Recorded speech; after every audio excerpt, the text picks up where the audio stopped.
Surely you can't be serious. I am serious, and don't call me Shirley. They're here.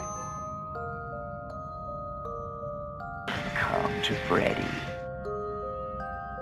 I'm not gonna hurt you. You didn't let me finish my sentence. I said, I'm not gonna hurt you. I'm just gonna bash your brains in. Nobody trusts anybody now. We're all very tired. We'll tear your soul apart.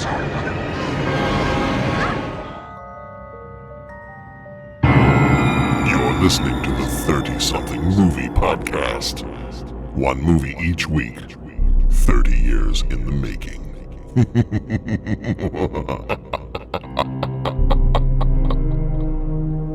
It's really intimidating to follow up that evil laugh and then be like, what do you do after that? I don't know. Like the whole, at the end of the intro, and then I'm just like, hey, 30-something movie podcast, and then it's like you went from being like super creepy to kind of ridiculously happy. Firing. Do you know one of the reasons I'm ridiculously happy right now? Because you have tomorrow off. No. Because it's almost Friday. Thank you for ruining that. It's almost Friday. On what calendar? That's one of our teachers here said things. that, and it was like one of these days, and I'm like, how You and you I doing? said that. We said it. I think you and I made it up. See, I Did first somebody else started? Well, maybe we okay. did, but it was the same thing. It was like going around the same time, and all of a sudden It spread fast like a zombie infection. It spread like the zombie, and it was like one of these days. And it was like, dude, it's almost Friday. Mm-hmm. And it was like Monday afternoon. It was Monday morning. It might have been Monday morning. It was Monday morning. So, I'm ridiculously happy because of this voice that you're hearing over here. Pat's back. Yeah, I'm excited to be back. I really missed being on the podcast. And just to confirm all the denials and deny all the truth. Confirmals. Yeah, so it wasn't just because I was scared watching the movies. It was just a busy time at work. And it was like, it just didn't feel right. It felt like... Pat was scared. I was scared. But it was like, something wasn't right in the galaxy. Like like that... What was it? Was it Voyager? You felt a great disturbance. A disturbance in the Force. So what was the one? It was either Voyager or Enterprise where, like, there was that one race that was like trying to set things right, and they had so much the percentage of the certain timeline. Do you remember this? Because he was trying to like save his daughter. Dr. Samuel Beckett. Maybe. Maybe. I don't know. Which ties into Enterprise. Which ties into Enterprise. Mm-hmm. Yeah, yes. Yeah. In any event, Okay, sorry. do you remember the one ball? It was like the guy, they would cause a change in the history. Yeah, that was Enterprise. It was Enterprise, and then it was just like, oh, shoot, we're 20% off the course. And then they tried to, they couldn't tell what it was, but something was wrong. Yeah. And that's how I felt the last couple of weeks. It was just like, something doesn't... It has been an interesting start to an interesting year. Dude, it's almost November. I know. Mm-hmm. Man. It's almost Friday and it's almost November. Dang. Actually, no, it is really almost November, though. I know. It's not really almost Friday. I know. But saying, depending on how you look at it or on what dimensional how plane much you dull the rest of this week. Fair enough. Mm-hmm. I don't know. Yeah. I'm going to keep going with the Star Trek references, so I'm just going to be quiet. That's fine. Hey, we're happy to have you, brother. Mm-hmm. Yeah, it's good to see you. It's good to be back. I really am excited. I was pumped to have the conversation again. So, nice. Cool. We're glad you're back. So we got Pat. We've also got Bo. Hey! Bo's here. We may have Dennis. Dennis may drop in. Right on. Dennis likes the horror movies, so he may drop in here a little bit later.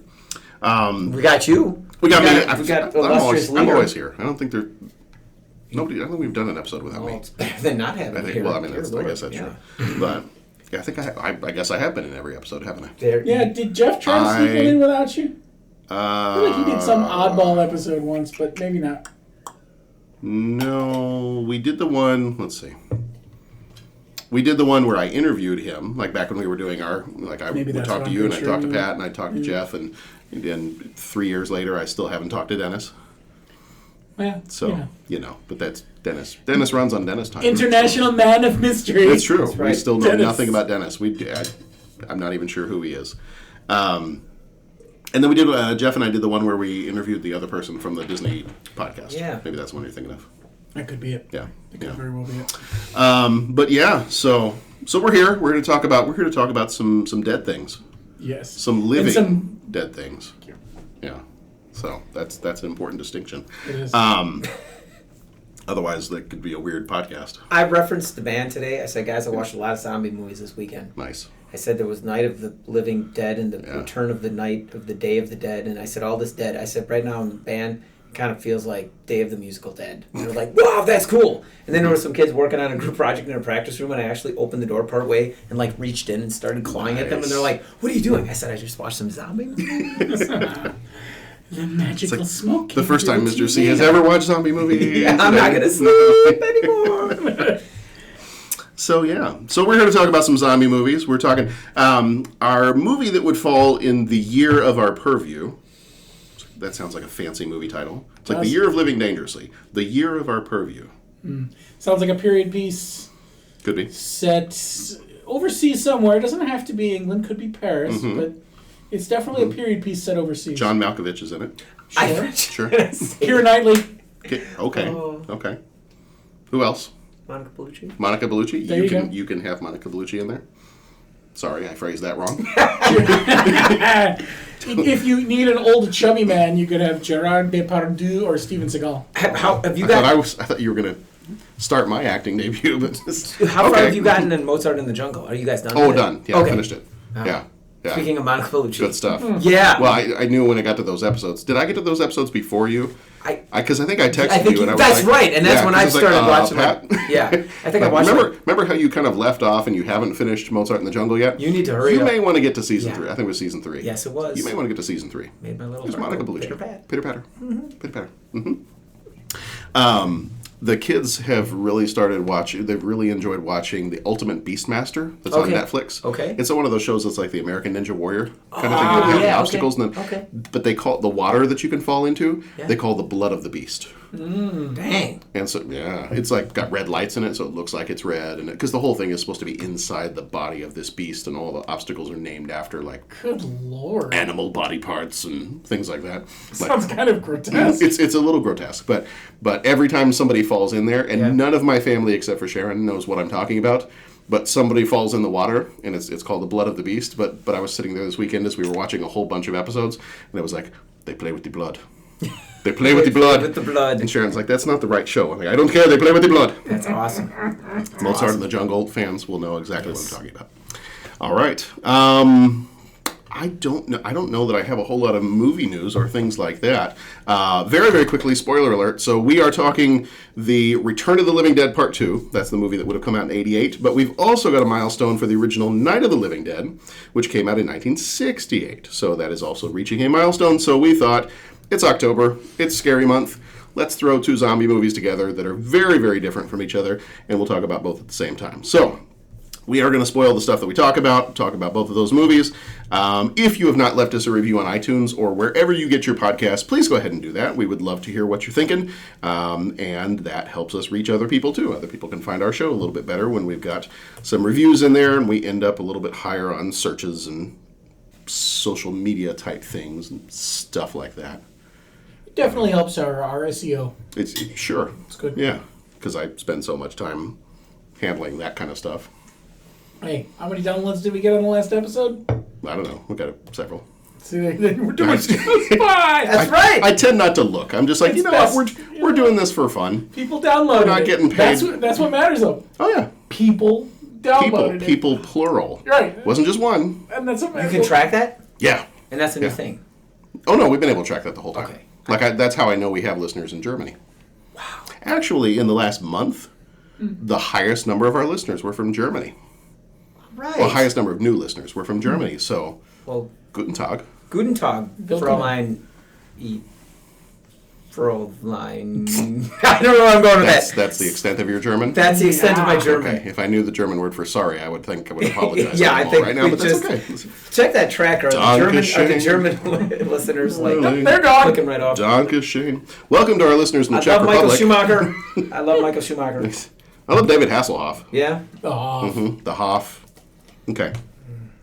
All right, and then visit our website. If you have not been to our website, 30podcast.com. We're on all the other social medias at 30podcast, but you go to our website, there's a whole bunch of different ways that you can get in touch with us and check out other ways to listen to or interact with our show.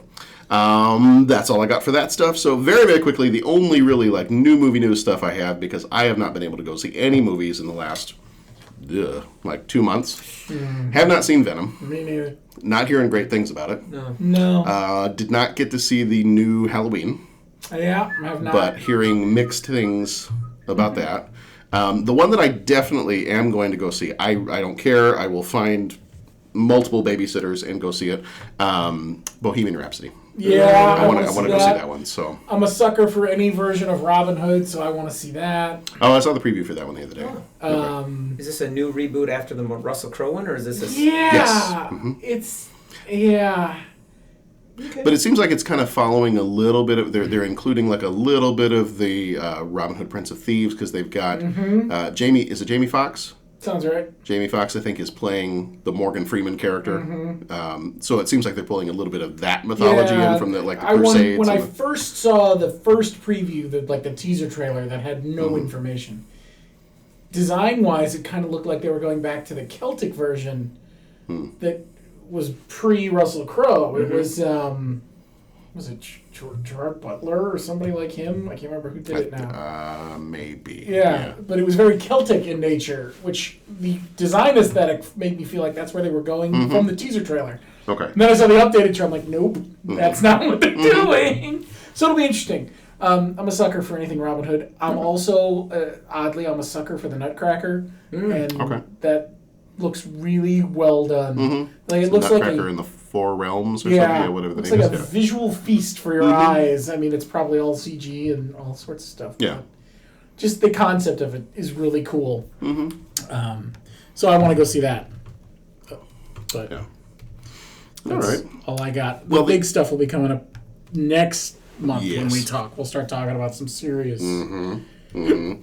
serious. Ralph Breaks the Internet is coming in November. Oh, that's right. That's going to be fun. And then we got Aquaman will be in December. We got a few other things coming up here in the near future, so those will be fun things. Yes, Aquaman I assume is on our podcast schedule. I haven't. Really I think that's maybe one of our last episodes this year. Yeah, we try to do so. I would still like to do. There are a couple movies that were not on our list that if we have a chance to do, even just like a really quick little episode. Our friend Jason Colvin on Twitter had suggested if you like Fish Called Wanda. I just watched that one a while ago, so I'd like to see if we can maybe throw that one in somewhere, even though it's not on our original list. So we might have a couple others we can throw in here somewhere. The only movie news that I have, because when I looked up movie news this week, it was a whole bunch of Avengers Infinity War or like all this other crazy stuff. And I'm like, well, that's not really news. That's the same old stuff from before. So Avengers 4, it's too far away. I don't really even care too much about that yet. This one was applicable to our podcast today. The actor James Karen, who was 94 years old, passed away on the 23rd of October. He was in the original Poltergeist, Invaders from Mars, and Return of the Living Dead. And Return of the Living Dead Part 2, the one we're talking about today. So, so he was one of the actors in several of those kind of older horror movies. So, but he was 94, so lived a very long life. Otherwise, I don't have any new movie news type stuff. The only other thing I saw today that I looked at for like 2 seconds and I was like, don't care, was apparently they've finished filming Avatar 2 and 3, and they're now currently in pre-production on 4 and 5. And my response was, I don't care. I will see them, but they will be cable viewing at home. It will not be... I suppose the first Avatar I go see the second one. See, I didn't see the first Avatar in the theater. And I know that was at the time when 3D was really starting to come up. And I was like, no, it's okay. It might have been, I don't remember when the original Avatar came out, but that might have been one of the baby years where you see no movies whatsoever. Yeah. That might have been why I didn't see it, but then saw it at home, and I think I started to fall asleep partway through the movie. It definitely not that it was a bad movie, but it built slowly. It was overlong. Yeah. Movies. Like a lot of James Cameron. I mean, let's be honest, Titanic could be at least 15 minutes shorter. At least. Another tangent, did you hear they're building a Titanic 2? That's Hope they make those doors big enough for 2 people. Yeah. That's all I'm saying. My wife has been tracking the progress of Titanic 2 since the day it was announced. There'd be no way. I don't even swim well to begin with. There'd be no way I'd get on a boat called Titanic II. She would do it in a heartbeat. I'm waiting for the Hindenburg 5. I'm in. She would do it in a heartbeat. She is such a Titanic person. Like, Really? she would love every second of that. The reality. I mean, the movie was well done and all that kind of thing. The story of the Titanic is a compelling one because it's just so much human arrogance and and all that ties into it. It's interesting. Speaking of James Cameron, I saw a little featurette on Terminator 3. That's like what we know so far, and it was like very little, but it's supposed to be as if everything after T2 didn't exist. Oh, you mean the new Terminator that they're going to do? Right. Okay. Yeah. You said T3, so I wasn't sure. Oh yeah, because there's Rise of the Machines. Rise of the Machines, but this is like. But you're okay. So that is you're being talking about swept away. What would this one be? T6. Well, 5. Well, they said that Schwarzenegger referred to it as Terminator 6. Yeah. Okay. But Cameron's describing it as T3. Right. Terminator, like chronologically, So in is terms he- of the is he So story. Genesis retconning even? Yeah. Well, I think Genesis, Salvation, and Rise of the Machines are. Okay. in So Genesis. all the prequel stuff is gone. Yeah. and Genesis. I think we're which was treating this supposed like to be a reboot of like how Superman Returns Yeah. was meant to be a direct sequel to Superman 2. Yeah. Pretending that none of the Yeah. other 3 and 4 They're happened. gonna do that. So and Arnold Schwarzenegger's gonna be it. So it'll be interesting. Yeah. I don't know how I feel. But interesting. Do you mind if I ask you a few questions? I don't know how I feel about the new Terminator. Because I love Terminator. I know. Like, I love the Terminator movies. But I just don't... The first thing, when I heard that Arnold was coming back for it, Yeah. my reaction as someone who loves the Terminator movies was, really? Yeah. Like, let's get somebody else. Let's get somebody else. We don't need the Connor family anymore. We can move away from all that stuff. Yeah. We can... There are so many amazing comics that have been made of the Terminator story. I'm like, let's follow one of those. I'm just going to say, relating back to our zombie thing, Yeah. after seeing some zombie movies, Mm-hmm. when the T-800 in Mm-hmm. the original Terminator was coming and they were trying to slam the door after it had been blown up and Yeah. all that and everything, it was walking like a zombie. Yeah. Like we talk of it being like a horror movie-esque, Mm-hmm. and that kind of was it. Like I Yeah. got a lot of the parallels. Well, especially when it was damaged and it was moving It was slowly and limping, kind yeah, of jerky yeah, and yeah. kind of, yeah. Mm-hmm. I found that very... Which is why, to me, that's still, and I've said this many, many times, but that's still, Terminator still works best as a horror movie. Yeah. Like, T2 is great, but that's more of a sci-fi action movie. But I think if they wanted to, they should try to go back to the horror aspect. Yeah. Which is what I thought some of the stuff that Terminator Salvation, the one that a lot of people like, the Christian Bale one, a lot of people don't like that one, but I like that one because I felt like it brought back some of the horror pieces of Terminator, especially at the very end when you get, spoiler, when you get the youngified Arnold that shows up, like the freshly minted Terminator, and he's going after John Connor in the kind of like final battle scene. That part I thought was really cool, and that was like the classic horror aspect of the Terminator. And I think if they get back to that, Cool. then that's cool. I think that's where it succeeds. Well, that's awesome. The only bit of new movie thing is you guys don't watch Man in the High Castle. Please start. Oh man.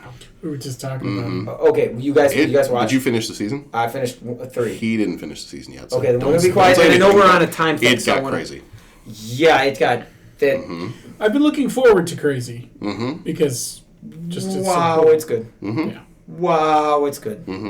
Woo! And they're completely. I mean, at this point, they're completely off the book. I yeah, I exactly. believe that. After yeah. season 1, it was like season 1 for the most part was the book, like with a lot of differences. But Yeah, well, a lot of filler because I right. mean, it wasn't even a whole book, was it? no, it was kind of a novella. Yeah, it was a shorter. short. It's like 160 pages, maybe. Yeah. But yeah. And when you translate that to screen, it spreads out. But they had to flesh out a lot. But they did a great job doing it. But yeah, And this it's season is just like totally not related to the so book. visually and the cool. book was okay. I thought it was. Yeah, I thought the book was not super exciting. no, the book needed visuals. I Right. think it was Yeah. like a lot of sci-fi of that era. It was decent. Yeah. And it was exploring something, but it needed to go to the next level. And unless he was going to turn it into, Game of Thrones style Right. tome, Yeah. he was going to have trouble fleshing it out. So it remained a short story, and I think it found a home. And Yeah. Yeah. Okay. Well, Good stuff. All right. Again, I don't want to. We got to do this, but Okay, so really quickly, one of the things we've been doing for the last few episodes is This Week in 88. So Okay. A little bit of a history. This Week in 88. And you might be able to talk a little bit more about this first one, because I think you know it's a Formula One racing. Right up your alley. Ayrton Senna won his first championship. Yeah. Sorry, did I just steal No, that? that's it. That was it, man. October 30th? Yeah. Brazilian McLaren driver, how do you say his first name? Ayrton Senna. Ayrton? Okay, Senna wins the Japanese Grand Prix at Suzuka. Yep. His record 8th GP win of the season, clinches the first World Formula One driver's title. That's right. So Is that you would appreciate that. Yeah, because I would. That's right up your alley. He was the great one. I'll say the greatest. You guys can start arguing with me, but I'm a big Senna fan. Okay. That's awesome. When we start our Formula One podcast, you can. Yeah, that's right. On November 2nd, the Morris worm, the first computer worm distributed via the internet, is launched from the Massachusetts Institute of Technology in the United States. On November 6th, actress Emma Stone was born in 1988. And the top song on October 29th was A Groovy Kind of Love by Phil Collins, same as last week. But then on November 5th, because that will kind of run into when this show is released, was Kokomo by the Beach Boys. Was the top song. Top movie for this week in 88 was Halloween 4, The Return of Michael Myers. So we have a new Halloween movie out, and That's Halloween 4. How apropos. Probably not unreasonable since it's Halloween weekend. So I would imagine you'd release a Halloween movie around about Halloween And up weekend. next, Pongo's review of Rocky V. 1,000. All right, should we talk about some dead things? Yeah. Some living dead things? Yes. Okay. All right, so the info for our first movie, and we're going to kind of bleed these together a little bit. This is just one episode we're doing on both movies, so we will kind of blend our conversation together just a little, but we'll do the info for Night of the Living Dead first, then we'll do Return of the Living Dead Part 2, we'll do the trailers, and then we'll get on into our talk. And then I have something new that we're going to add in at the end of the episode here, and that is 5 questions. Do you remember back in the heyday of The Daily Show? They would end their interview with the celebrity with 5 questions. Yeah. I'm going to add 5 questions to our shows from here on out. They may or may not be related to the movies we talk about, depending on either how tired I am that day, how creative I'm feeling, or how much of an adult beverage I might have imbibed. Fair enough. We'll see how it goes. Nice. So this time they're all zombie related. All right. Okay, so first movie up this time is Night of the Living Dead. Came out on October 4th, 1968. It was not rated because this is right around the time that they started the rating system, and it was one of the last movies not to be rated before that took effect, which apparently caused some problems because it was released as a Saturday matinee movie, not rated, and a whole bunch of kids went to go see it. Yeah. Well, parents, And that didn't work out too well. doesn't matter what year it is. See what your kids see before you see it. Yep. Say Yep. it. But, 1968, 2018. Check it out before your kids see it. yeah. There you go. Was 1 hour and 36 minutes, directed by George A. Romero, who died just a year ago, 2017. He also did Day of the Dead and one of the portions of Creepshow, the movie. Producers on this one were Carl Hardman and Russell Striner, who also produced, I think, Night of the Living Dead. Might have been their only producing credit. Then writers for this one are John A. Russo and George A. Romero. Russo also did Return of the Living Dead, and Romero did The Crazies. Cinematography was George A. Romero. He also did a movie called There's Always Vanilla. Music for this one was just like stock music that they had, so not really a composer here. Budget for this one was $114,000. Box office was $30 million, so they did okay. I think they said this is the most successful horror movie ever made because it made 263 times its own budget. I wonder what the breakdown of over the years of that was. Like how much of that was Initially initial release versus, and how much has been just the Yeah. Well, because that's one of the other interesting things about this movie is a lot of people argue that it was so popular and it was so widespread because it was in the public domain. Oh, sure. Okay. Because, I don't know if you guys know that story or not, it was originally called Night of the Flesh Eaters. And when they went to change the title to Night of the Living Dead, they forgot to add a copyright notice onto the movie. And in 1968, you were required to have a copyright notice unless your movie was going to be in the public domain. Okay. They didn't do that. So movie goes in the public domain, and now movie theaters, drive-ins, television stations, whoever can show this movie at no cost. So this is why you had Night of the Living Dead shown repeatedly. Like, you could show it as many times as you want to, and the theater did not have to pay a thing. So a lot of people kind of credit its popularity with it automatically being in the public domain and being shown everywhere anytime you wanted to show a horror movie. Which is kind of impressive when you consider how much money it made, but yet it was in the public domain so early. Mm-hmm. It's kind of crazy when you think about it. Yeah. Mm-hmm. Just, in total. Yeah. The Flick Metrics score on this one was an 86. That factors in the critics' tomato meter on Rotten Tomatoes of 97. The audience rating is an 87. IMDb gives it a 79. Letterboxd gives it an 80. And Metascore gives it an 87. So averaging all those together, you get the 86. Starring Dwayne Jones, who died in 1988. He played Ben. He was in a movie called Vampires and another one called To Die For. Judith O'Dea played Barbara. They're coming for you, Barbara. She was in October Moon 2, and They Came from the Ether. One thing you'll learn pretty quickly as I read through this list of names is they were not really in anything else. I noticed It's mostly just like B horror movies for the rest of their careers. Carl Hardman, who died in 2007, played Harry Cooper. He was in Santa Claus. Like I'm making claws, even though this is an audio medium, and that is really helpful, I know.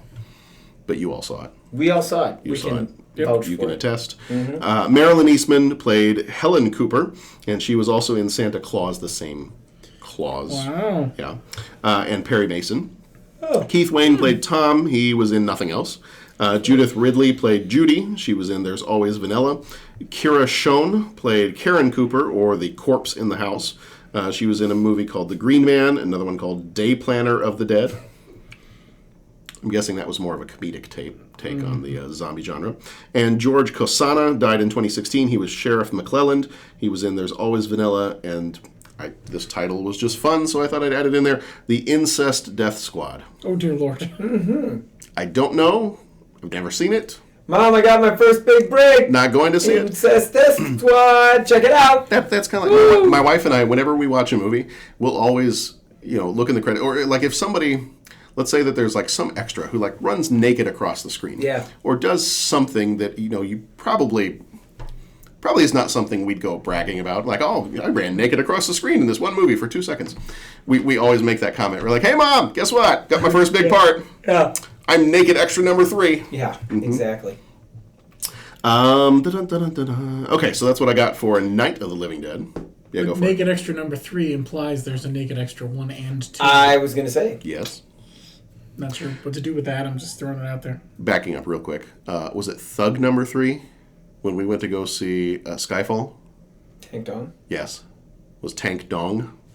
Yeah. Yes. Yes. You laugh at that. Were you there with it? Did you go see that? No, with us? but I think I think it was Jason, Dennis, you, We all Pat, saw it at the same me, time. And the credits are rolling, and I think it was like just like Thug number 3. there was And 4 trillion it's words on the right screen. at the top, just as the credits are rolling up the screen. We all happen to say Like, the all name of is us Tank Dong. And we all focused in on it. And every single, all 4 of us simultaneously just started laughing. Well, what else do you do with a name like Tank Dong? You laugh simultaneously. How does the producer even, Mr. Dong, we'd like you to come and be in our movie. We need some extras. Call the Dongs. You'll be Thug number 3, but you'll be in the picture. You get credit. I don't know what It helps to have connections in Hollywood. It makes me wonder. His cousin, Long Duck.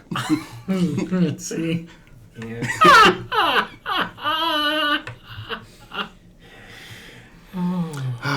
Tank Dong. Return of the Living Dead Part 2. Yeah. Okay.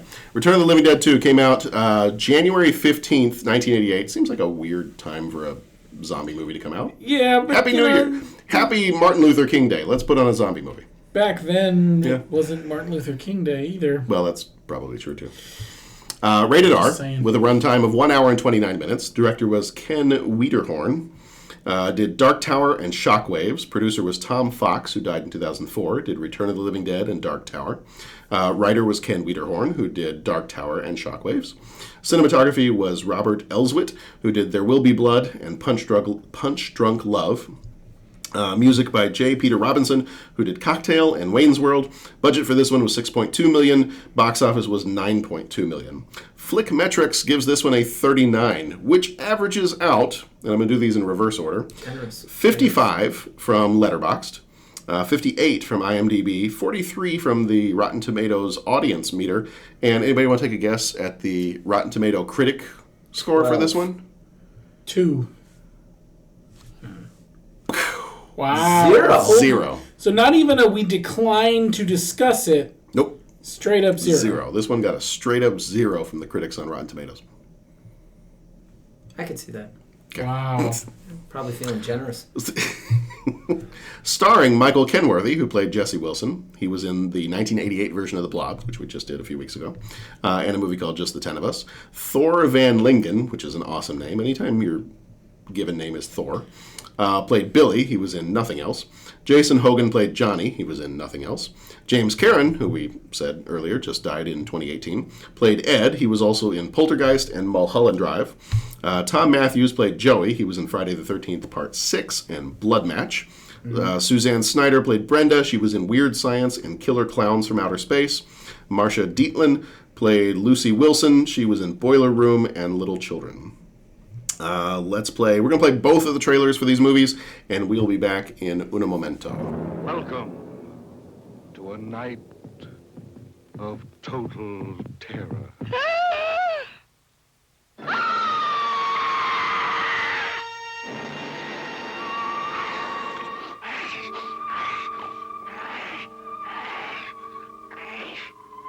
Night of the living dead. The dead who live on living flesh. The dead whose haunted souls hunt the living. The living whose bodies are the only food for these ungodly creatures.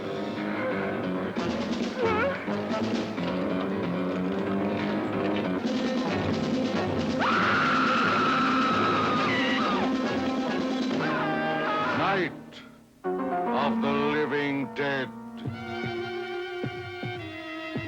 A bizarre adventure in fear. An experience in shock more shattering than your strangest nightmare. Night of the living dead. A night with the dead who cannot die. A night of total terror.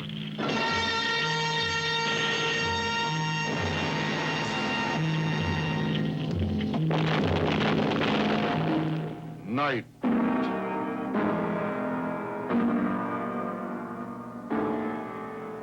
of the living dead. A deadly experiment. A freak accident.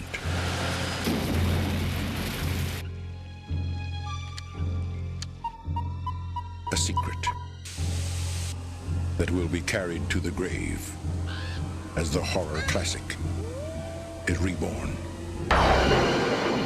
Return of the Living Dead, Part 2. Jesse will be the first to know. Billy will be the first to go. We've got to get out of here, get to a phone. 7 of the living against an army of the dead, starved for life.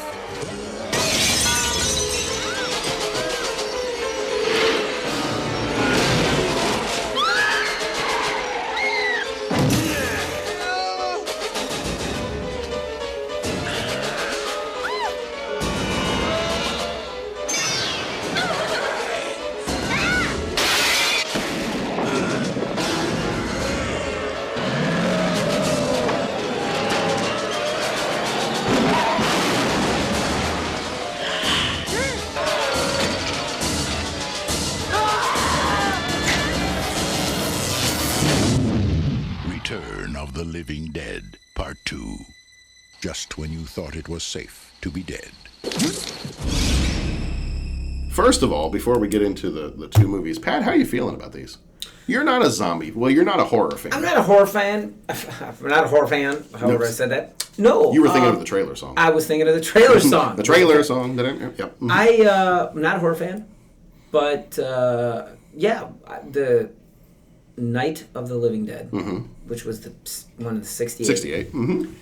I enjoyed it, and it was cool. I don't think I'd go right out and watch a bunch of zombie movies, even though that's exactly what I did for this podcast. But I took one for the team. Took one for the team. Yeah, so I took two for the team, I guess. I enjoyed that one. I thought it was interesting that the little bit of zombie movies I've seen. I Am Human, or no, I Am Legend. I Am Legend. Okay. And then the World War Z. Okay. I think they're the only zombie movies I've seen. I don't watch. You haven't seen Zombieland? I haven't, and everyone, including students, even told me, you haven't seen Zombieland? I know I got to see Zombieland. I'm not arguing that. I have a copy. I'll bring it for you tomorrow. Please do. It's worth it. I've heard it's really fun. Yeah. So I know I need to say it. Anyways, I found this interesting because it was like, Twinkies. This is a zombie movie set like within the frame of movies from the 60s. Mm-hmm. So it was cool to see it within that framework. Mm-hmm.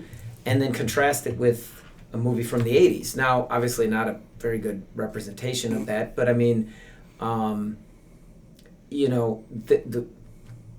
one for this one was almost comic. Like the 80s one was almost comic. And so, it was just interesting to see, like, to take a thing and then study it from different perspectives and different time periods in movies and different outlooks on it. So, so I'm feeling good. Okay. I enjoyed the Night of the Living Dead. Okay. Bo, overall zombie movies. How do you feel about zombie movies just in general? I'm not a big horror movie guy, not a big zombie guy. With the notable exception, Zombieland I enjoyed. And I'm sure I've seen others I'm just not thinking of. I think I saw World War Z at some point. I've never been a Walking Dead fan, even though half of my extended family, it's like appointment viewing. Like, don't call us, don't text us. We don't exist when The Walking Dead is on. So good that people forgot they have a DVR. Yeah, which, good on them, I guess. Yeah. One of our other teachers here used to watch The Walking Dead every night that it was on. Appointment TV. Every night it was on. And they have an after show that these people get wrapped up into. The Talking Dead and which I just can't this teacher and she and I would talk about it. Erin Brickman. Oh, okay. And she and I would talk about it, like come to school the next day and we'd be talking about it and like, oh, did you see this and that? Then when they killed that zombie and it was gross and it was and so every time she watched it, every time it was on live at the time it was airing. And the one time that I texted her and I was like, can you believe what just happened? No, she's like, John. I'm not watching it right now. How dare you? I'm like, but you always watch it. She's like, well, I'm not tonight. John, what will is that? So I'm not sure that we talked about it anymore after that. I'm like, nope, that's it. Zip. Nope, I'm not saying a thing, not talking ever to anyone ever again. So. Oh, wow. Yeah.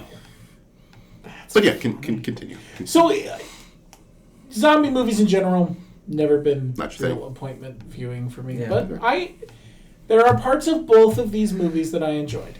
Okay. Yeah. Zombie movies are kind of my jam. Yeah, I like horror movies, but and I've gone. I think I mentioned this in one of our last shows that I've kind of gone back because I hit a point where I was like, I can't do horror movies anymore. Like I'm a little too. Yeah, it's too much. Mm-hmm. Like my imagination takes over, and then like when I'm laying in bed at night, I imagine that these things are actually real, even though I don't believe in any of these things that are in any horror movies at all. Yeah.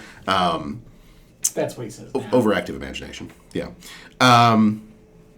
So I've been going through and doing like a rewatching. Yes. Yeah. Sometimes they creep me out because sometimes they sleepwalk, and when your own children sleepwalk and like show up randomly in the doorway of your bedroom.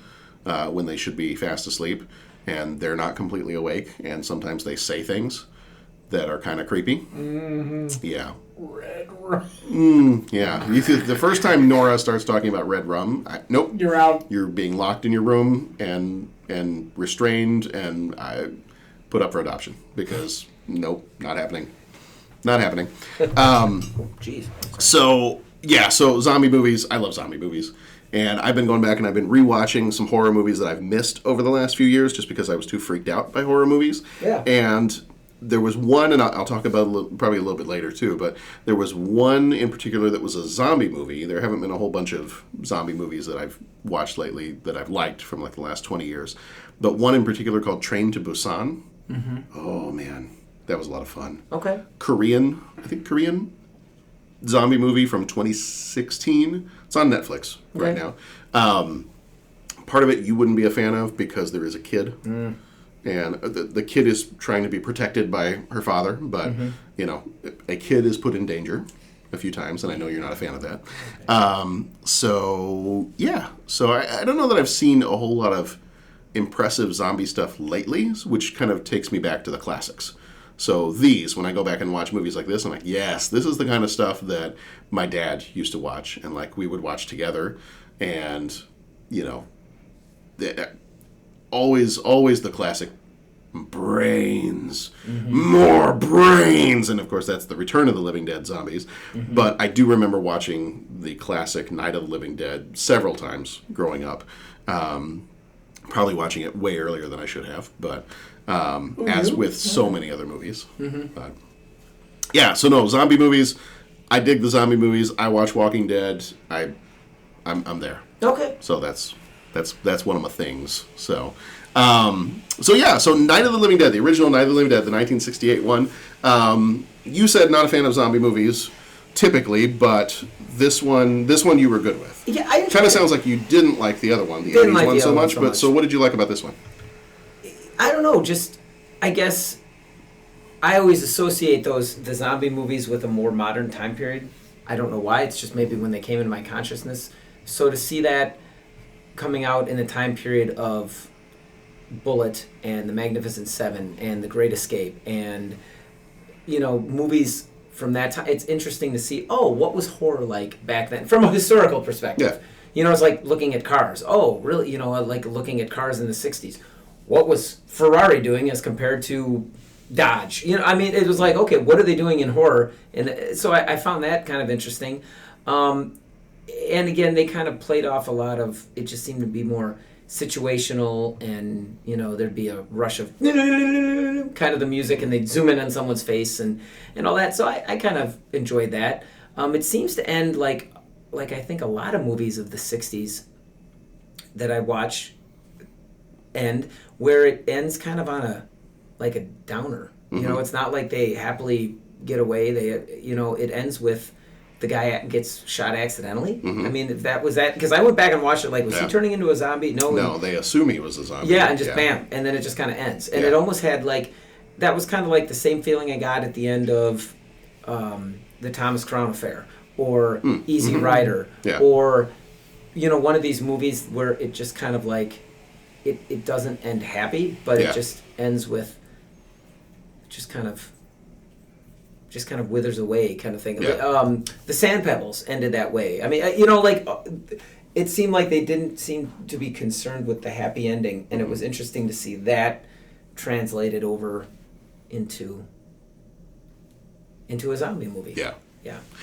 And the part about that I still think is pretty interesting is originally the character of Ben was not written to be an African American, but then when they cast Dwayne Jones in that part, they kind of rewrote certain bits and pieces of it. And I think, for everything I've read, George Romero did not plan for this to have any kind of social commentary to it at all. It's just zombie movie. Just making a horror movie. Yeah. I'm talking about, you know, in general, the way people interact with each other. And you get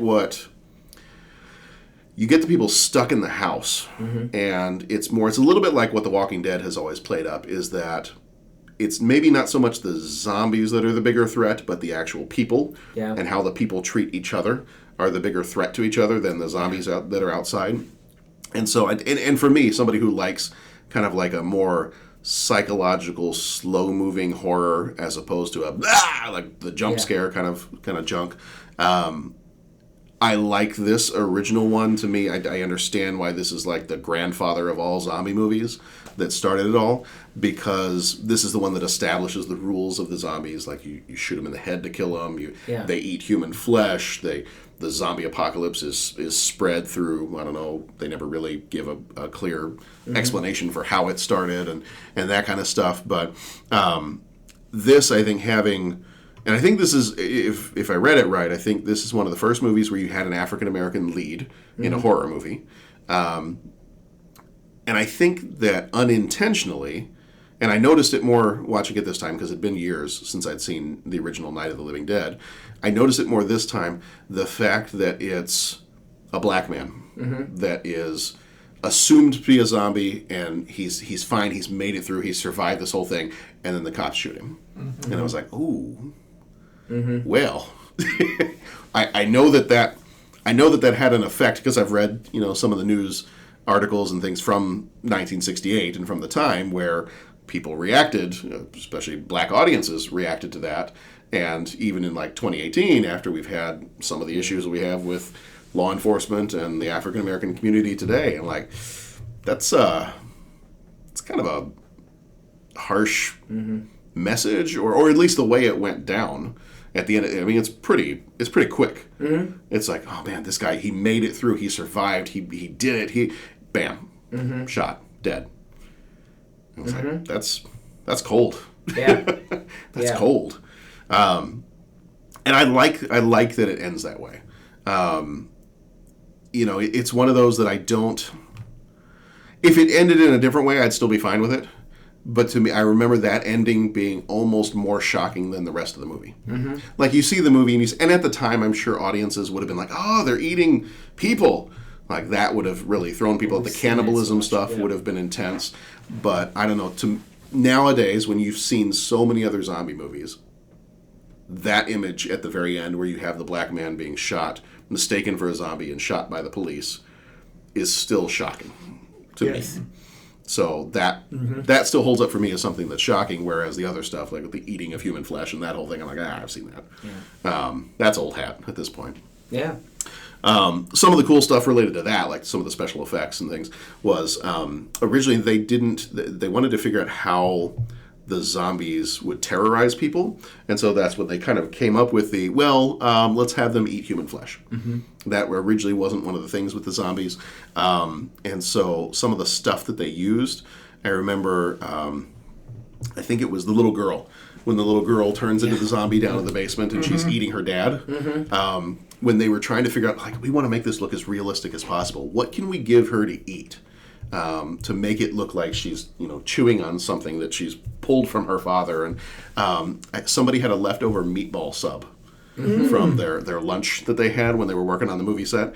Somebody hadn't finished their meatball sub, and so they took their meatball sub and they covered it in chocolate sauce, because that's what they were using for the blood in the movie, and they covered it in the chocolate sauce, and then they handed it to her, and they're like, yeah, just chow down on that. Yeah. So what she's eating is somebody's leftover meatball sub. And they said there's a few other times in the movie where when the zombies are supposed to be eating like entrails or other stuff, it was zombies are eating something, and it's a pot roast covered in the chocolate sauce. Yeah. Okay. And they're like, but some of the extras or some of the people playing the zombies were so grossed out by the pot roast with chocolate sauce. They're like, we almost didn't have to do zombie makeup. Like they turned green just at the thought of eating chocolate covered pot roast. I bet. But yeah, just some creative use of special effects and chocolate sauce to make this look like you're eating other people. So yeah, the original Night of the Living Dead, it's the classic. It's the one that kind of started everything. It's the one that kind of gives the rules to zombies of, you got to shoot them in the head. They eat human flesh. People are infected by being bitten by a zombie, and you kind of go there. These zombies are slow moving, so these are sometimes they call them the Romero zombies, because they are the ones that are slow moving. They're not the World War Z ones that run fast and climb on each other like ants and do that kind of stuff. So that's where you have kind of the classic one, the classic zombies there, and then you shift over to Return of the Living Dead 2. Yeah. And before you get to Return of the Living Dead 2, there is Return of the Living Dead, and I do think Return of the Living Dead is a much better movie than Return of the Living Dead 2. Where those kind of split was John Russo, the guy who kind of co-wrote Night of the Living Dead. Right. He split off from Romero, and he wrote his own story. He wrote a novel that was going to get turned into Return of the Living Dead, and he wanted to do something different with the zombies. And so then somebody took his story, and they reworked it a little bit. They're like, you know what? The Romero zombies, they're slow. They're not threatening anymore. It's the 80s now. Like, we need to revamp zombies. We've seen zombies now. We need to do something different. So they took these zombies and they made them smarter. Like, these zombies can reason through things. They can talk to you. They can threaten you. They can, like, all this other... So they actually ask so they have a zombie tied down in the original Return of the Living Dead, and they ask the zombie, they're like, why are you doing this? Like, because we're in pain. Like, and eating flesh and eating brains is the only way that we can dull the pain of being dead. So like, oh, well, that's kind of a cool explanation for why the zombies are doing this. Some of it comes across as a little goofy, just because you have talking zombies. Right. And in the original Return of the Living Dead, like that has one of my favorite scenes in a zombie movie, because these zombies are a little bit smarter and they can talk and they can reason, and even if you hit them in the head, that doesn't finish them off. Like, you kind of have to talk. I know. Sorry. And they kind of have to burn them to a crisp. Like, you can't just whack a thing and shoot it in the head. It keeps coming. You can chop its hand off. The hand's going to keep coming after you. One of my favorite scenes in not Return of the Living Dead Part 2, but Return of the Living Dead, the original, is paramedics show up to try to help, and the zombies attack the ambulance, attack the paramedics, and they eat the paramedics. And then a zombie grabs the radio and goes, shh, send more paramedics.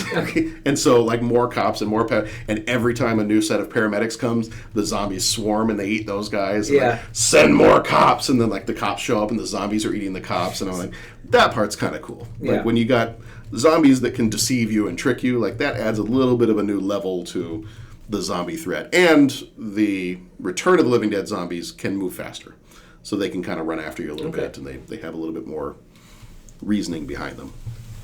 But then you get to Return of the Living Dead Part 2. Yeah. Conan the Destroyer to the Conan to the Barbarian. Gremlins 2 to Gremlins. Yeah. Even though I like Gremlins 2. That might actually be really kind towards Return of the Living Dead. Oh, it's very too. kind, yeah. It's very kind. So, where did this, not a zombie fan to begin with, where did this one fall short for you?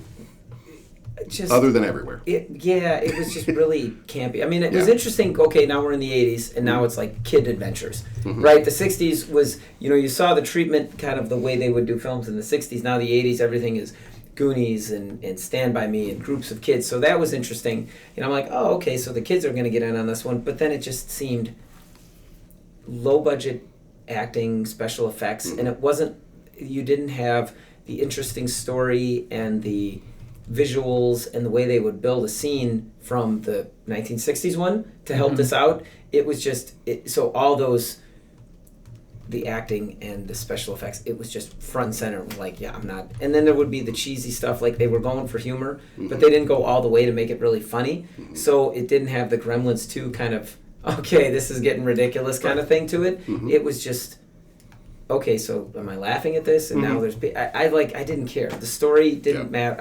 None of it... It just... I didn't care about the movie in any way, shape, or form. And so it was just kind of... It just sat there. I wasn't offended. It was just really flat. It really... Yeah. Yeah. For part of what I'm going to say right now, if you have kids in the car with you, or if you're listening and there's some kids nearby, maybe just skip ahead like 60 seconds or so. 60 seconds. Okay, we've given you some time to do that. One of the things I think about the more modern zombie movies is you gotta have, even if it's going to be funny, I think it's got to be gory, and you got to have sex. Yes. Because you even had the naked zombie. You have the naked woman in the cemetery at the biker gang, and there's this naked woman in the original Return of the Living Dead. In Part 2, there's no sex. No. The gore is kind of like, it's there, but it's still, you've got like the campy, goofy stuff. Yeah. And so it's like they took, if you like some of the campy, goofy stuff, but you want a good zombie movie that does that, you got to do the original Return of the Living Dead. Yeah. But this one like took everything about a zombie movie and it's like, let's have no sex and no gore. Yeah. But come watch a zombie movie. Yeah. No. They had the classic 80s soundtrack going. Right, Yeah. right. I mean, the music was decent, but... But even that, to me, it was disjunct. Like, it was... Yeah. It was like, there's this rock song, and then it stops. And there's another rock tune, and then there was, like, some, like... I don't know, the music even seemed to be a little bit disjunct to me. Well, and you get, like, the two main actors in this one. The two guys that are... raiding the tombs, like they're going in and stealing from the graves. They're playing almost the exact same parts that they played in the Return of the Living Dead, the first movie. And sometimes they even have the exact same dialogue. Like they might say something exactly the same way they said it in the original Return of the Living Dead. And I think at one point in this movie, they even like look at each other and they're like, "Man, this seems really familiar." Yeah. Like, okay, so then you're kind of like making fun of your own, as a sequel, you're making fun of your own original movie, and it just doesn't... The problem was, it had been so long since I had seen the original Return of the Living Dead that watching this one, I didn't remember that they were the same two actors from the original movie, and I was like... Yeah. Huh. No. Yeah. It's not really working. It just wasn't a good movie. I mean, I hate to boil it all down. For me, it just wasn't a good movie. Yeah. So. And some of that too, like some of the stuff about the Return of the Living Dead zombies, like I don't like... One of the zombie rules in a lot of other zombie stuff is if you shoot them in the head or hit them in the head, done. They're out. I don't like the zombies that don't stop. Like, to me, if you're in a zombie... Because zombies... If you have a one villain movie like Terminator or Predator or The Thing or any of those movies, that one thing, to me, that can be unstoppable. Like, I'm fine with that being really tough to kill, but when you have just hordes and hordes of zombies, if there's not a way to stop those short of burning them to ashes, then to me that's just like, well, then it's going to be impossible. Yeah. Then anytime your characters escape, it's ridiculous. It's a farce. It's not real, and not that it's supposed to be realistic because it's a zombie movie, but I don't know. Just to me, when you've got zombies, there needs to be some way to take a zombie down. Yeah. And if you can hit a zombie in the head and it keeps coming at you, or if you can shoot it in the head and it keeps coming at you, I'm like, yeah, no, that doesn't quite work for me. Yeah. So Return of the Living Dead 2 kind of falls short. Yeah. But, between these two, you got the classic. So definitely, if you want to check out a great zombie movie, this episode's coming out on Halloween. So if you're looking for something to watch tonight on Halloween night, if you're listening this the day it comes out, well timed, sir. Go check out. I timed it so that Wednesday would be Halloween. I did that perfectly. It was well done. I arranged the calendar this year. If you're looking for a good movie to watch, Night of the Living Dead, the original, is on. It's all over the place. It's in the public domain still, I think. So I think we had the copy of it on Tubi TV was the website. It's on Amazon Prime. Yeah. So there's all kinds of places you can find this. There was a 1990 remake that I remember watching years ago. I think it was okay. It's been a really long time since I've seen it, so I'm not 100% sure, but I think it was an okay one. That one I think also officially sanctioned by George Romero. So, all right. So before we wrap everything up here, I have 5 questions. He asks each traveler 5 questions. It's impossible to answer. Impossible because you don't know the answer. Nobody could answer that question. You've got to ask yourself one question. What are you asking me for? I don't know. What you've just said is one of the most insanely idiotic things I have ever heard. At no point in your rambling, incoherent response were you even close to anything that could be considered a rational thought. Everyone in this room is now dumber for having listened to it. I award you no points, and may God have mercy on your soul. And like I said before, I'm going to maybe start adding in this little 5-question segment as an homage to the original Daily Show, back when they used to do the 5 questions for their guest. My 5 questions for you, and we're not going to take a lot of time on these. In fact, 30 seconds or less if we can. I'm going to start the timer. Start a timer here. 30 seconds for each of you. Not like 30 seconds total, but you have 30 seconds to answer this question in as elaborate an amount of time as you would like. 30 seconds per question? 30 seconds per question for each of you. So you get 30 seconds if you want. You get 30 seconds if you want. And I there's get 30 like seconds. 5 questions, so I've got... There's 5 questions. You might have some seconds. time. You might have some time. Total if for you the need 5 questions? If you need to think. Okay. Yeah. So it's not like 30 seconds and I got to get through all 5? No.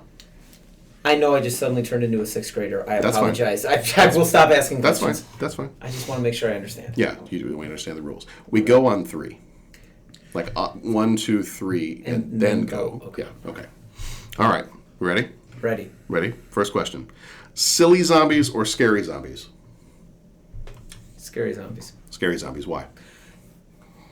I just rather go all out. The silly zombie thing, there's other stuff that makes me laugh, so the silly zombies, That being said, I love comedy movies, and so maybe when I see the Zombieland, maybe I'll revert that. But the 80s movie, that was just too silly. I didn't enjoy it. Didn't do it for you. Okay. All right. Bo, silly or scary? Scary zombies, I think, is better.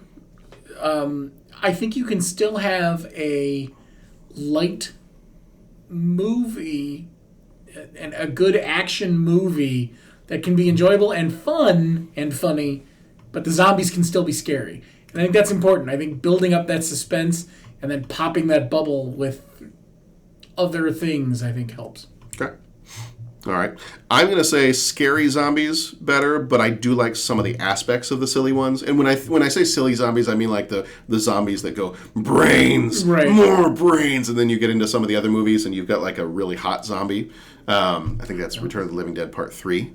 So yeah, I mean, there's some other like crazy stuff that zombies end up doing later on in other movies, but the traditional scary slow moving zombie, those are kind of my favorites there. So I kind of jumped into my next question by commenting on slow moving or fast moving zombies. So I'll start off this next one: fast or slow zombies. I'm going to go with slow zombies. Like, I like the movies where there's still fast-moving zombies, but if I was in the situation of being in this world where zombies existed, I want them to be slow. Like, to me, it's maybe a little bit more interesting when it's a horde of zombies, like you're having to deal with a mass of this thing. But if there's a mass of this thing, then they need to be the slow-moving ones, not the, like, crazy super fast ones like you see in World War Z or the quote-unquote zombies that were in 28 Days Later. Bo, slow or fast? Slow. I feel like the fast zombies, unfortunately, can back you into a corner in a movie. Like, at some point, that zombie is so fast, you are done. You're not getting like, the slow zombie at least helps you build suspense a little more, because there's a chance you're going to get away. Fast zombie, there's a point in time where you can only run so much. Pat, fast or slow? I'm not going to reject the question. I'm just going to say either, and I'll tell you why I'm going to say either. I don't watch the genre enough to have an opinion, but what seems to be a major component of this is always the strategy of what would you do, how would you deal with it, so on and so forth. So to me, that really doesn't matter as long as it's interesting when they come up with creative ways to solve the problem. So I don't care whether it's slow or fast, as long as it fits within an interesting story and they come up with solutions to solve it. Okay. All right. So the next couple of questions may be a little tough to answer in 30 seconds, but try the best you can. The zombie apocalypse breaks out. Where do you go, Bo? 7-Eleven. Get all the Twinkies. No. Sorry, that was just gut reaction. Gosh. Rumor has it there's still an old missile silo out on the Vernon Hills Athletic Complex. I'm finding my way in and praying there's some rations down there. Locking things down? Okay.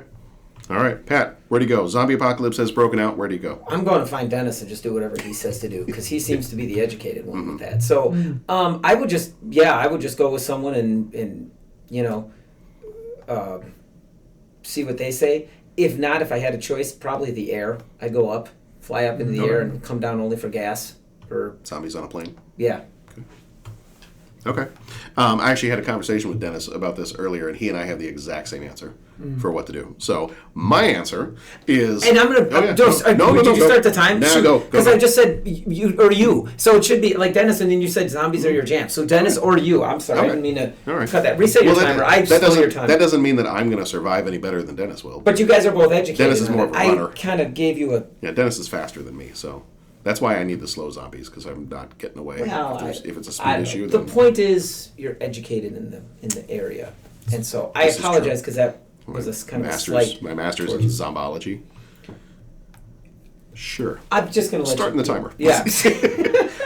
So I'm going to go somewhere that is, and this is not a political podcast, but I'm just going to say it this way. I'm going to go somewhere north, cold, in a red state that has mountains. Mm-hmm. That's where I'm going.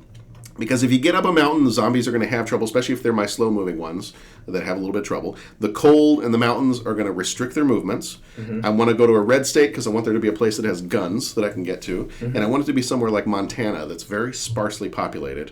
And there's not a whole lot of people around, so even if things get infected, there's not going to be like a ton of them there. Mm-hmm. So I'm heading to Montana. Gotcha. Going up in the mountains, cold, state that has a lot of guns, even though I don't like guns at all. That's where I'm going if the zombie thing breaks out. Yeah. Okay. Now, I'm not going to start the timer just yet because maybe I need to explain this a little bit further, especially if you're not fans of the zombie genre as much. So this question is best explanation for what causes the zombie outbreak. Now, in some movies, it's a virus. In some movies, it's a terrorist attack. In some movies, it's a spiritual thing. And so whatever it might be. So... I know you're not as well versed in zombie things, but like, what would be the most interesting? So let's maybe say it this way for you guys: what would be the most interesting way for a movie or a book or something to address why a zombie outbreak starts in the first place? Bo. Honestly, the original Night of the Living Dead does a pretty decent job. I mean, some chemical, reanimates the tissue. It was a classic for a reason. It makes the most logical sense, I suppose. I think the government involvement always helps because, everyone wants to blame the government for cooking up something in a lab, so... They don't ever say that this is the reason, but in the original, that you hear on like the radio or on the TV that there was a probe coming back from Venus. I do remember that crashes. Yes. You kind of can overhear that on some of the news reports, and so there's like some people are like, oh, maybe that's what caused it, but they don't ever come out and say that that's what it was. They just that's in the background somewhere. Pat. Best cause for the zombie outbreak. I would say like a virus, or honestly like some sort of new opioid or some drug that would like just do that just now. And I'll tell you, yeah, and I'll tell you, I'm not a big fan of the genre. So what'll get me in is if something is like this is almost real and then slightly off. Like I think M. Night Shyamalan does that a lot with his movies, or The Dark Knight Return, The Dark Knight, where it was like, that could be a crime drama. It just happens to feature a guy who dresses like a bat. Yeah. So you get it where maybe there's just people going nuts and killing each other and shooting places up and it's like the result of like a drug. That would be where it's like, oh, this is a zombie movie and you don't realize until halfway through. Okay. That's what it is. You think you're into it with something that could be very real. A drug epidemic. I like, for my answer, I like the virus stuff. I like all that. But one of my favorite lines, and I always remember this, is the original Dawn of the Dead, so the sequel to Night of the Living Dead. There was a line in there from one of the characters, and they said the same line in the 2004 remake that Zack Snyder did. The line is, when hell is full, the dead will walk the earth. And it's like, it's not a virus, it's not any of this, it's just hell's full. Like, it's more of like a spiritual thing. It's there's no more room for people. So, up they come. Yeah. I was like, you know what? Actually, that's kind of cool. It leaves it ambiguous enough that it's like we don't have to say why this is happening. And it also brings in the, did we cause this by being horrible people and filled up hell and whatever. That's probably one of my favorite explanations. Short, sweet, to the point. Cool. This one may be a little bit of a tougher one, too, but do you have a favorite zombie movie? Now, since you're not as big of fans as in the zombie genre, do you have a favorite zombie movie?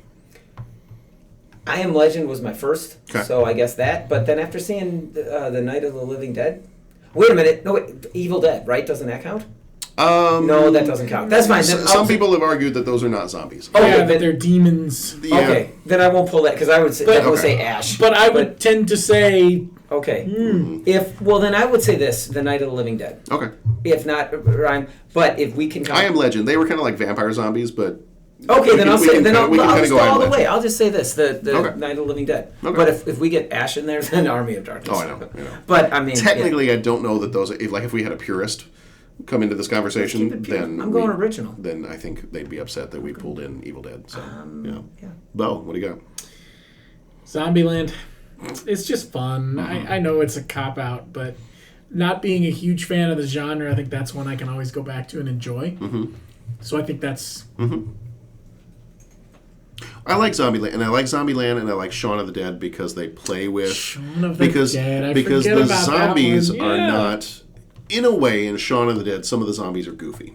Right. But Zombieland, the zombies are not goofy. The zombies are like full-on tear your flesh off. Well, and that's kind of what other people that are goofy. Right, and that's what I was saying about how the scary zombies, you can still have a fun zombie movie because that just works. Yeah. Because they're still spooky. Yeah. But you can still have Woody Harrelson and all the goofy. It's a little bit like when we had our conversation. I'm going over my 30 seconds, but our Abbott and Costello conversation. Yeah, that was I was going to say that was the point you guys made about that movie. Yeah, it's like the monsters, the Universal monsters, the Dracula, the Frankenstein, all that.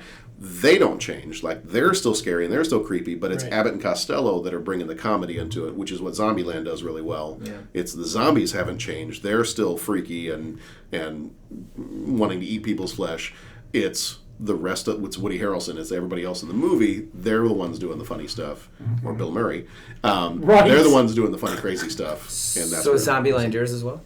You never gave an answer. I didn't give an answer, did I? You like how he says it has to be, but I mean I'll go Zombieland just because it mixes the two. It's got the comedy, it's got the other stuff. It really does. And it's not. I'm not saying it is the best film ever. Right. Trust me. That doesn't have to be the best to be entertaining. But it is very entertaining. If I can throw in some of my other runners up though, I would throw in Shaun of the Dead. That's a really good one. Solid one that I had forgotten about, without a doubt. Both Dawns of the Dead, the 78 and the 04 version. Night of the Living Dead, this one that we watched, and then Train to Busan. I really like that one. So if you are interested in checking out a newer zombie movie, really, really good. And I was actually surprised. In a lot of zombie stuff lately, I end up cheering more for the zombies. I'm like, these characters, I don't care about these characters. Eat them, go for it, kill them all. Tear their flesh off, whatever. In this movie, I was cheering for some of the humans. Some of the humans are like, no, kill that guy. But I was surprised at the end of this movie, how much I cared about these characters, and especially at the end of the movie. There's something at the end of the movie that's very emotional, and I was watching it. It was like, wow, that was tough. That was actually tough to see. That was tough to I cared about these characters, and I have not gotten that. I don't really feel that way about Walking Dead anymore. It's I'm just used to people dying on this show, so not a big deal. But Train to Busan, really good. Who cares? So if you got Netflix and you want to watch a good zombie movie, that's a newer one, Train to Busan.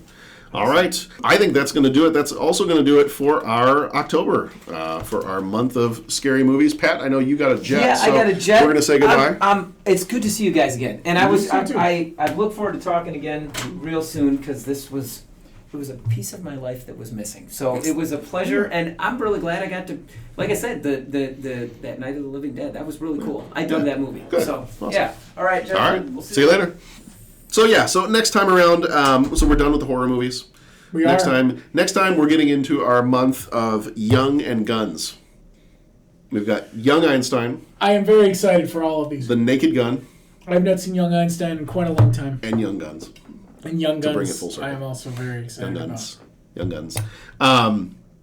So yes, excited about that. We may be able to throw one of those extra episodes, like if we do the Fish Called Wanda or one of those. Might be able to throw it in November, but November is also kind of a busy month for us because we are teachers and we work at schools and we tend to have that week of Thanksgiving off. So that may be a little bit of a tough time to get an episode in there, but we'll do whatever we can do. And maybe, depending on how things work out, if enough of us are interested in going to see the Bohemian Rhapsody movie, maybe we can kind of throw in a Bohemian Rhapsody episode there, because I really want to see that one in the theater. Me too. So why don't you let me know when you're going? Yeah. Because I don't know. I don't know. At this point, I don't know if my lovely wife is as interested in going. Well, and that's what it happens for me too. If my lovely wife wants to join me, then obviously the availability shrinks a little. It's kind of up to her at this point because I want to go. It's just a question of whether she wants to go too. Okay, and then we can figure out if both of our lovely wives are interested. Then maybe we can all go. See how I did that? That's well done. That's well done. Okay. All right. All right. So I think that is going to do it for this episode. Zombie movies. If you've got anything that you want to share related to zombie movies in general or these two that we talked about, hit us up on Twitter, Facebook, Instagram, any of those places. Feel free to call our voicemail line too, 872-356-6843. If you want to leave us a message, we'll play it on the show and we'll respond to it. But, so come on back here next month. We are doing Young Einstein, The Naked Gun, and Young Guns. May try to throw in some other stuff in there, too. Maybe Bohemian Rhapsody, maybe Fish Called Wanda, or some of those other movies that didn't quite make our initial list, but we might have some time to make up some episodes here. So, in the meantime, thank you for joining us. Thank you for being here, Bo. Thank you, John. And in the meantime, why don't you be excellent to each other? It is Halloween today, so be safe if you're going out trick-or-treating. Do you have a costume? No. No? No, I'm the old up? man sitting at home handing out candy saying, "Get off my lawn." Get off my lawn. Okay. All right. I don't know what costume. I kind of like Halloween. The actual trick-or-treating part of Halloween is not, like, I don't know what costume I'm going to do for that. Because I'm following the kids around. I like to do something simple. I don't know what I'm wearing to school, if I wear one to school. There you go. Can't wear one with a mask, so that kind of limits some of the stuff that you can do. I have my Rocketeer costume, but that's got a mask. The Rock-a-Who? Do you not read the papers? No. What paper? What's a paper? I don't know. What's a paper? What is a paper? What's a paper? Papers. No ticket. Thank you. You're welcome. I don't know. I got the choice. I have the old standby of the Jedi robe, so I can always easily throw on a Jedi robe. That is an easy, okay, done. Yeah. Which actually helps when it gets dark because I have one of the lightsabers that lights up.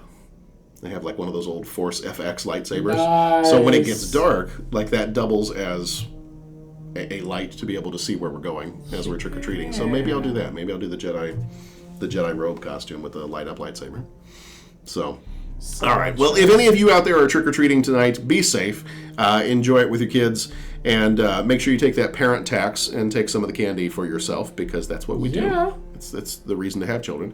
And be excellent to each other. It's still October as of today, so go watch some scary movies. And we will see you back here next time.